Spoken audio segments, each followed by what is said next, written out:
Hello and welcome to Indus News Live from Islamabad. I'm Meher Sher and these are the headlines.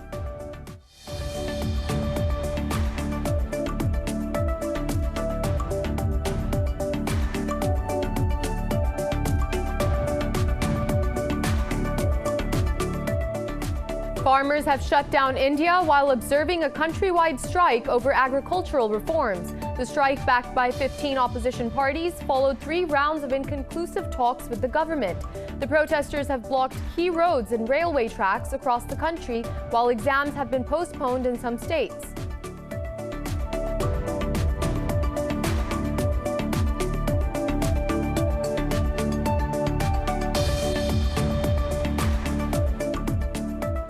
In the UK, a 90-year-old woman has become the first person in the world to receive the COVID-19 vaccine outside trial conditions. It comes as Britain has begun rolling out the COVID-19 vaccine developed by Pfizer and BioNTech today.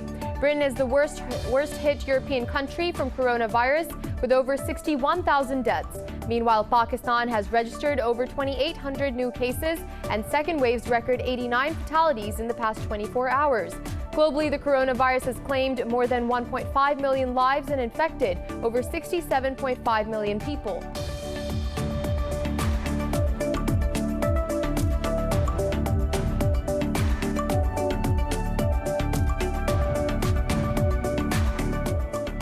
New Zealand's Prime Minister Jacinda Ardern has apologized on behalf of the government after an inquiry into the Christchurch massacre has found a series of failures ahead of the attack.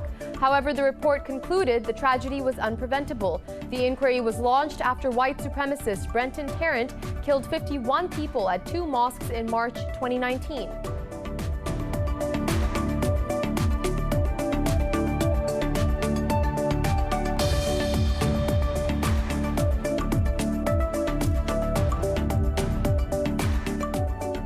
China has strongly condemned U.S. sanctions on 14 Chinese officials over Hong Kong law as vile and hypocritical. The Foreign Ministry spokeswoman Hua Chunying also warned Washington of countermeasures over its arms sale to Taiwan.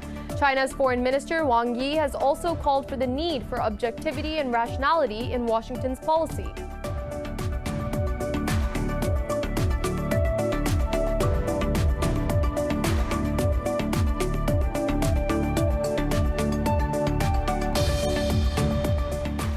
And in cricket, New Zealand public health officials have cleared the Pakistani squad to leave the managed isolation facility.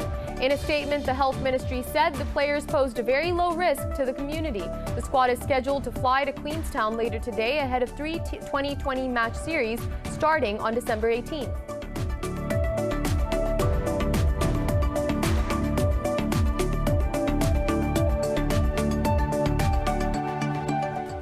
Well, those were the headlines. More news in detail after a short break. Stay with us.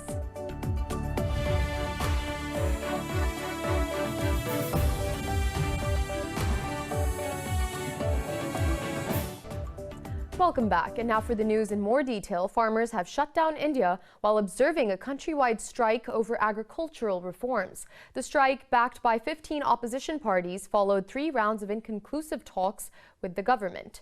The protesting farmers have blocked key roads and blocked the main railway tracks across the country.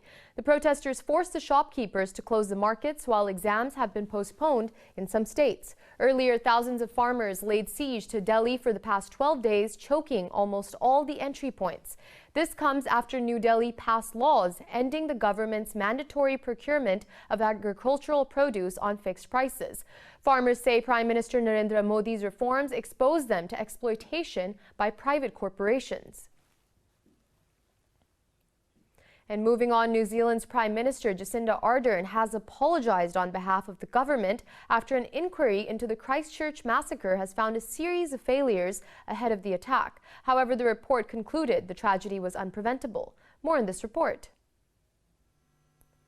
New Zealand has released an almost 800-page report into the March 2019 killing of 51 Muslim worshippers at 2 mosques in the city of Christchurch. It concluded that the authorities could not have been alerted of an imminent attack. However, the inquiry found a series of failures ahead of the 2019 attack. It found that the white supremacist Brenton Tarrant had been able to accumulate a massive trove of weapons, with authorities failing to enforce proper checks on firearms licenses. Prime Minister Jacinda Ardern said the report identified many lessons to be learned and significant areas that required change. The report said the shooter had traveled to India and remained there for 3 months before carrying out the attack. The report specifically notes that before 2018, the concentration of resources was not based on an informed assessment of the threats of terrorism associated with other ideologies. While the Commission made no findings that these issues would have stopped the attack, these were failings nonetheless. And for that, on behalf of the government, I apologise. The Muslim community in New Zealand responded to the findings of the inquiry report into the country's worst massacre. Muslim Association of Canterbury said the report showed institutional prejudice and unconscious bias exists in government agencies. It said the Muslims should have been safe here. We've known for a long time that the Muslim community has been unfairly targeted with hate speech and hate crimes. This report shows that we were right. The report shows that institutional prejudice and unconscious bias exists in the government agencies and that needs to change. We know this prejudice has led to the lack of trust between our community and government agencies. At this stage, we accept the 44 recommendations. The government accepted all 44 recommendations made by the report, including establishing a new national intelligence and security agency. The government said it will also act on a proposal for the police to better identify, record and respond to hate crimes. In the UK, a 90-year-old woman has become the first person in the world to receive the COVID-19 vaccine outside trial conditions. Britain is the worst-hit European country from coronavirus with over 61,000 deaths. Globally, the coronavirus has claimed more than 1.5 million lives and infected over 67.5 million people. More in this report. In the backdrop of skyrocketing COVID-19 cases and deaths, an early and effective vaccine rollout remains the only ray of hope. Britain has begun the mass vaccination of its population against COVID-19, becoming the first country in the world to do so. A day dubbed V-Day, health workers started inoculating people with a shot developed by Pfizer and BioNTech. Margaret Keenan, a grandmother who turns 91 in a week, became the first person in the world to receive the vaccine outside of a trial. Meanwhile, in France, after a brief respite of 3 weeks, infections and hospitalizations are rising again. In the last few days, the level of new daily infections have no longer been decreasing. We need to be vigilant in the face of these recent developments, but we are still far from the goal of getting below the mark of 5,000 new daily cases. Our strategy is adapting in real time and constantly with the evolution of the epidemic. In Latin America, the worst-hit country, Brazil, has vowed to provide free vaccines to all people. With more than 15,000 deaths in the past week, U.S. officials warned that January will be much worse. The COVID-19 death toll in U.S. has crossed 283,000, with the tally of infections approaching 15 million. The World Health Organization has sounded alarm at the failing healthcare systems in the world's top economy. The US is accounting for a third of all world cases at the moment over the last number of weeks. The epidemic in the US is punishing. It's widespread. It's quite frankly shocking, to see 1 to 2 persons a minute die in the US, a country with a wonderful, strong health system, amazing technological capacities. Over in Asia, India's infections tally has surpassed 9.7 million with over 26,000 new cases and 385 deaths in a day. As South Korea battles a fresh wave of the virus, the government has signed deals to provide vaccines for 44 million people. Hong Kong will ban evening dining at restaurants and close fitness centers as part of measures aimed at stemming the 4th wave of infections. And in Pakistan, 89 people have lost their lives to COVID-19 over the past 24 hours. These are the highest single-day deaths in 5 months. Health officials say the death toll has risen to 8,487. Meanwhile, 2,885 people tested positive for the virus overnight. Officials say there are more than 44,000 active COVID-19 cases in the country. The health ministry says out of more than 423,000 countrywide cases, over 370,000 people have recovered. Moving on, a U.S. study says the number of Afghan civilians killed in airstrikes by the U.S. and its allies has risen 330% since 2017. It is the highest figure since the first years of the U.S. invasion following the 9/11 attacks in 2001. The Cost of War project says around 700 civilians were killed in 2019 alone. It notes that the U.S.-led airstrikes decreased after the U.S.-Taliban peace deal of 2020, but the Afghan Air Force escalated its raids. It says Kabul's airstrikes killed 86 civilians and wounded 103 in the first 6 months of 2020. The report has urged a ceasefire to avoid more civilian casualties and injuries. Iran has flatly dismissed Saudi Arabia's inclusion to the negotiations over Tehran's nuclear program. Iran's foreign ministry spokesman Saeed Khatibzadeh said Riyadh should refrain from commenting on matters above its level. This comes after Riyadh said President-elect Joe Biden must consult Gulf states if he is planning on rejoining the 2015 Iran nuclear deal. Earlier in an interview, Biden said if Iran returned to compliance with the JCPOA, the U.S. will rejoin the accord. Washington quit the Iran nuclear deal in 2018 after President Donald Trump dubbed the accord weak and inconsequential. And in Iraq, security forces have arrested a high-ranking ISIS militant in western Al-Anbar province. Yahya Rasool, a military spokesperson, said the detainee was the deputy governor of ISIS in Iraq. Rasool said 5 more terrorists, including 2 involved in the 2014 Camp Speicher massacre, were arrested. He said the Iraqi anti-terrorism unit carried out intensive surveillance and intelligence operations in 3 provinces. Iraq declared victory over ISIS in 2017, but its armed forces still conduct operations against sleeper cells active in different parts of the country. Moving on, over in the U.S. state of Georgia, top election officials have confirmed President-elect Joe Biden's win. Governor Brian Kemp has also pledged the state's 16 electors to Biden. In a news conference, Georgia's Secretary of State, Brad Raffensperger, said ballots were counted thrice. He called Trump's claims of election fraud destructive and said disinformation should be rejected.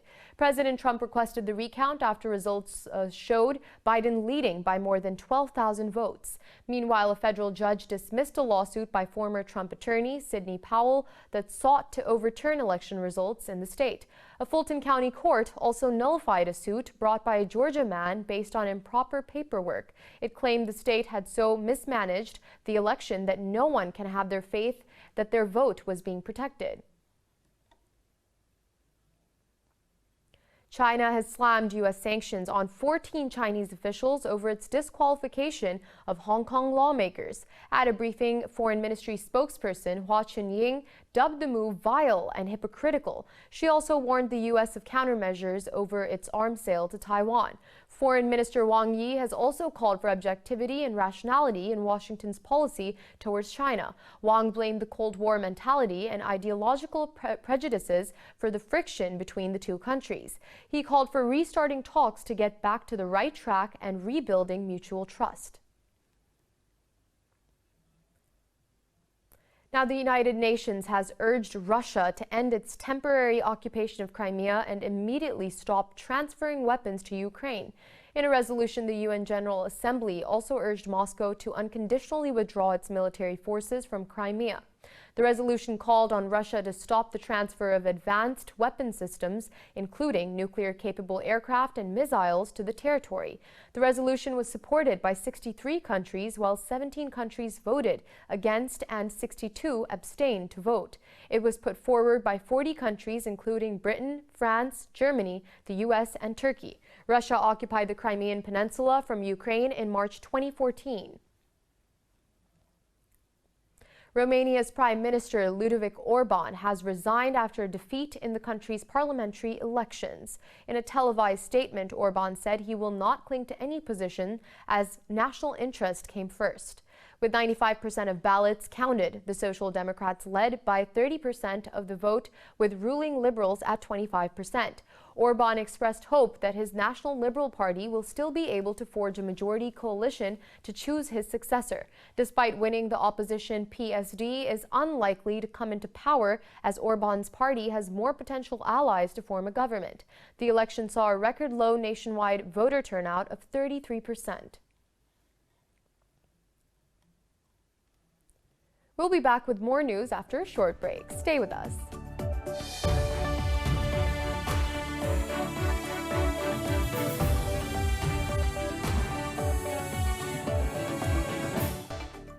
Welcome back. Turkey has ordered the arrest of 304 military personnel with links to the United States-based cleric Fethullah Gulen. Gulen was behind the failed coup attempt in 2016 to topple President Tayyip Erdogan. State media says the operation was initiated by the prosecutor's office in Izmir province and was spread over 50 provinces. It said the suspects, including 5 colonels and 10 captains, are believed to be in contact with Gulen's network. On the 1st of December, Ankara had ordered the arrest of 82 military personnel. Since the coup bid, Erdogan's government has expelled more than 20,000 people from the Turkish military alone. The United Nations has declared December 27th as the International Day of Epidemic Preparedness.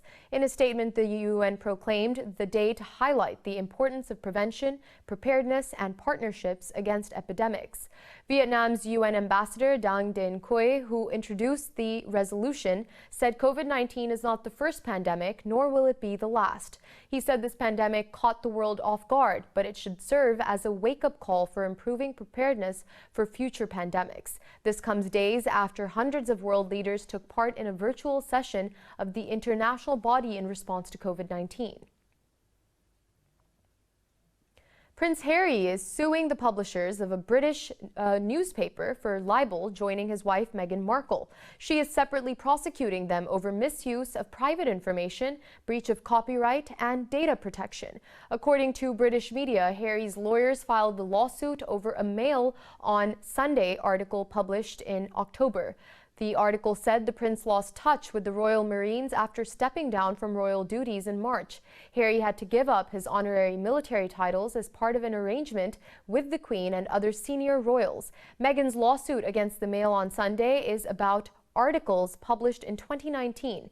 They included parts of a handwritten letter she sent to her estranged father, Thomas Markle, in 2018.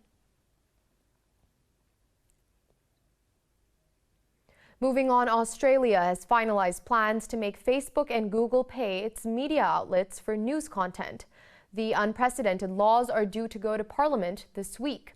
Talking to the media, Treasurer Josh Frydenberg said big tech firms will have to negotiate on payment with local publishers. He said if the parties cannot strike a deal, a government-appointed arbitrator will decide for them. Frydenberg said the legislation will help ensure that the rules of the digital world mirror those of the physical world.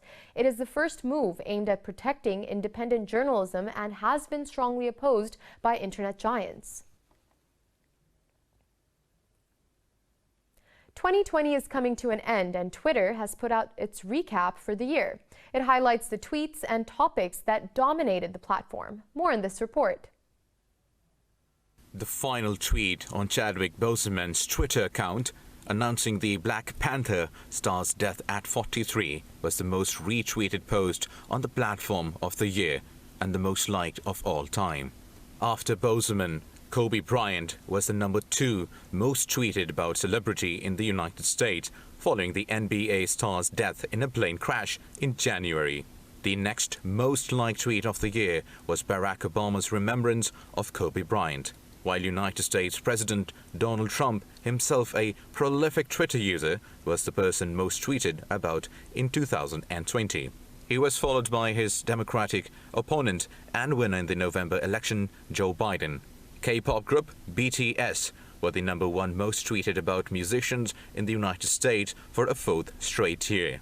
After COVID-19, the second most tweeted hashtag of the year was Black Lives Matter, following the death of George Floyd in May while in the custody of Minneapolis police. 2 minuscule pygmy possums have been found on Australia's Kangaroo Island. The tiny creatures have been documented for the first time since wild bushfires destroyed their habitats last year. The 2 possums perched on human fingers were found after 20 fauna sites were surveyed. The little pygmy possum weighs 7 grams and has been called the world's smallest possum. Marmosets are some of the smallest monkey species in the world. The animals were reported to be discovered nearly 1 year on from last summer's deadly bushfires. Prime Minister Scott Morrison dubbed the fires Australia's Black Summer, which killed 33 people and razed over 24 million hectares in the country. And Pakistanis are sowing the seeds in a fight against deforestation. This comes as millions scattered in the hills and wooded areas around capital Islamabad with the aim of bolstering diminishing forests. More in this report. Pakistan is on the road to counter the country's deforestation and making it lush green by planting thousands of trees. Experts warn that the country could risk losing all of its forests within the next 50 years if concrete steps are not taken to revive them. For this purpose, the Capital Development Authority and Islamabad Wildlife Management Board have launched a project, Throw and Grow. Deforestation is becoming a huge challenge for all of us. But in the recent few years, there has been a lot of awareness on this topic, and recently the present Prime Minister is very much particular about increasing the green cover of Pakistan. Projects like these are very important to increase awareness, number one, and number two, obviously, to increase the green cover of the city area. Workers picked out healthy seeds and placed them in the middle of a mixture of clay and organic compost. The mixture is then rolled into a ball, forming an outer layer that protects the seeds from being eaten by animals and insects. It also provides nutrients for the seeds to grow. These seed balls are then tossed by volunteers in the wooded areas where they can germinate within 3 to 4 weeks. We have taken 1.5 million seed balls, and every seed ball has 4 seeds. And because this area is more conducive for pine trees, so we have included 4 seeds in this one ball. And these balls are then given away to all the hikers who are coming here. They are given away to all the people who are coming there for picnic. And we've also hired our own 25 different teams who are taking these balls and they are throwing away in the areas where there are less trees. Project Throw and Grow has been in full swing for the past 2 weeks, and officials say they have so far scattered around 1.5 million seed balls. Hundreds of hikers and picnickers have joined in the effort. A magical monolith has been spotted on an Isle of Wight beach in England. The recent discovery has sparked speculations that the object may be related to mysterious metal structures seen around the world. A series of photographs posted on social media show the monolith standing on the beach. The photographer described the metal structure as magical. Since mid-November, various shiny metal monoliths have suddenly appeared and then vanished in the strangest of locations, from the Utah desert to a Romanian mountainside. After a series of these uncanny appearances, the monoliths have generated international excitement. And in Sweden, a gingerbread Greta Thunberg was on show at a coronavirus-inspired baking competition in Stockholm. More in this report. The annual gingerbread competition at the Architecture and Design Museum in Stockholm is usually filled with wide-eyed children and adults marveling at the culinary creations of the nation's bakers. But this year, the COVID-19 pandemic has put a spanner in the works, reflected in the 2020 theme of distance. Despite being closed, the museum received around 100 entries, which the team decided to 3D scan and publish on their website. So what we've basically done is that we've 3D scanned all of the gingerbread houses that we normally show in this exhibition space physically, and instead we have turned them into 3D versions of themselves. So now you get to experience them as AR models that appear on your camera phone when you visit the website, basically. Some of the nation's bakers found eye-catching ways to illustrate the year of the pandemic. In one such design, Santa chatted on Skype to 3 piglets. One baker reproduced the head of Sweden's chief epidemiologist, Indus Special, to get the social distancing message across. Being Sweden, there were also 2 creations that featured teenage climate activist Greta Thunberg. I actually had a lot more last year, so it's quite interesting that it's only 2 this year. But if we look at this first one, you can see Greta when she's traveling on the Atlantic Ocean to New York, which is a quite familiar view to the people that have been following Greta on her travels. Other entries showed lighthouses or planets of the solar system. The winners of the various categories will be announced on Facebook on the 20th.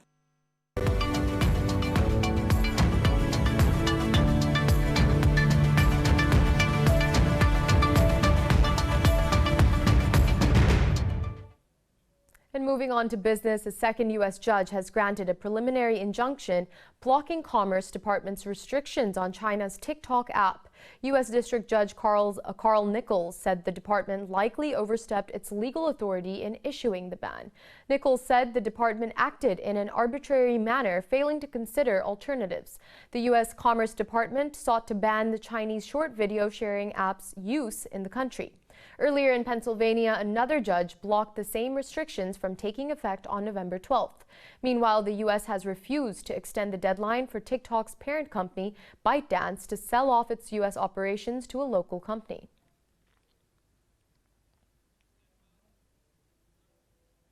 Moving on, European stocks are trading lower as talks between the UK and EU continue to yield little progress with time running out. Europe's stocks 600 and Frankfurt's DAX have edged fractionally below the flat line. London's FTSE, Italy's FTSE MIB and the CAC 40 in Paris have all slid marginally. Earlier, most Asian markets traded mixed, with the mainland Chinese and Australian bourses gaining, while Hong Kong, Japanese and South Korean shares dropped.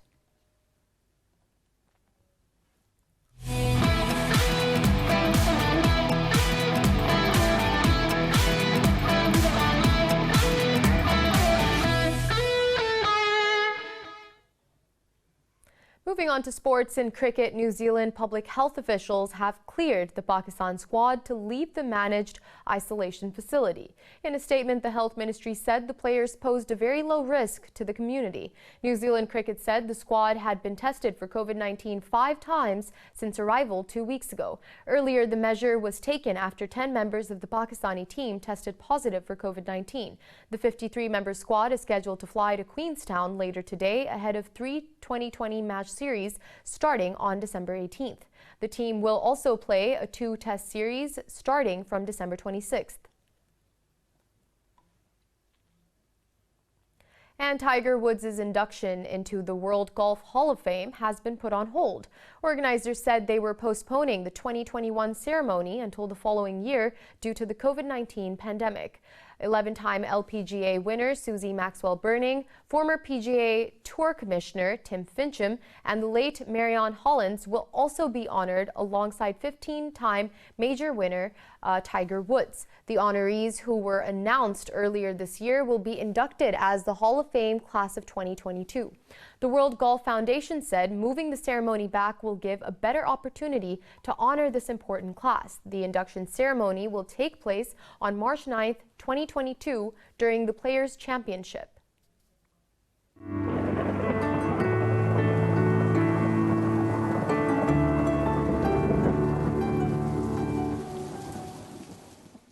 And now it's time to take a look at the latest weather updates from around the world.